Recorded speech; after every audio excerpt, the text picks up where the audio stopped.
پیل کې د خبرونو سرټکي. له ترکمنستان سره د 2025 کال د برېښنا قرارداد تمدیدېدل.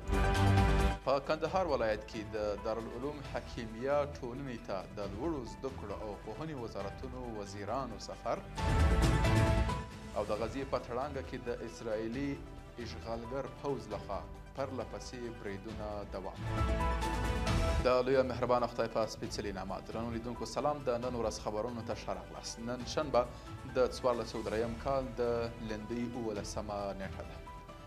د افغانستان برېښنا شرکت عمومي اجرایوي رئیس ډاکټر عبدالباري عمر ترکمنستان ته د سفر په ترڅ کې د 2025 کال لپاره د انرژي د پیرلو تړون نوی کړ.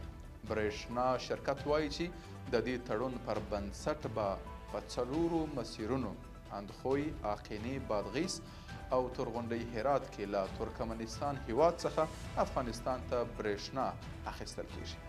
د لوړو زده کړو وزارت ویاند حافظ ضیاء الله هاشمي وایي چې د دې وزارت وزیر شیخ ندا محمد ندیم او د پوهنې وزیر مولوي حبیب الله آغا کندهار ته د سفر په ترڅ کې د دې ولایت له جامعه دارالعلوم الحکیمیه څخه لیدنه کړې.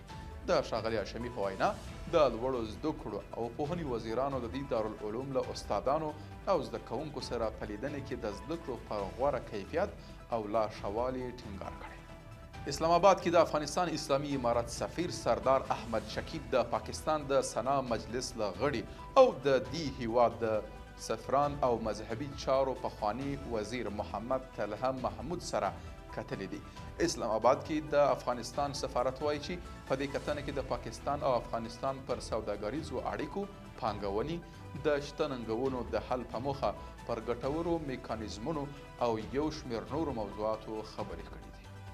د لوړو زده کړو وزارت ویاند حافظ ضیاء الله هاشمي وایي چې روان کال د هیواد په تحصیلي بنسټونو کې د ماسټرۍ 26 او د ډاکټرا 11 نوې څانګې جوړې شوې دي.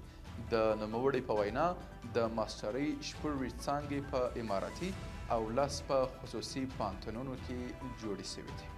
او په پای کې د نړۍ څخه د الجزیرې د راپور له مخې غزه کې د اسرائیلي یرغلګرو په وروستیو بریدونو کې یوازې پرون جمعه لږ تر لږه 2 فلسطینیان په شهادت رسول سوي او ګڼ نور ټپیان سوي دي. په دې بریدونو کې د مرکزي غزې په نصیرات کمپ کې یو کور هم په نښه سوی چې د 6 ماشومانو او 5 ښځو په ګډون لږ تر لږه 21 فلسطینیان پکې شهیدان سوي دي.